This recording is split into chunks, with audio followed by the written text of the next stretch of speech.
আমি সরকার থেকে অন্নপূর্ণা ভান্ডারের ডিটেলস নিতে এসেছি। হ্যাঁ বলুন, কি হয়েছে? আপনি কি লক্ষ্মীর ভান্ডার পেতেন? হ্যাঁ, 1500 টাকা করে পেতাম। আপনার পরিবারের প্রধানের নাম কি? জয়লাল, হরিচাঁদ, করমচাঁদ পাল। এত বড় নাম?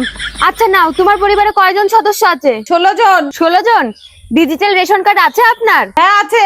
আপনার 2 তলা না 1 তলা বাড়ি? চোখে দেখতে পাচ্ছেন না, উপরে টিন দিয়া ঘর।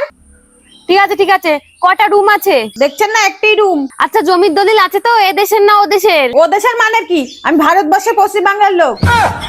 ঠিক আছে ঠিক আছে, বুঝেছি। আপনার বাড়িতে বাইক, 4 চাকা ওসব কিছু নেই তো? না নাই।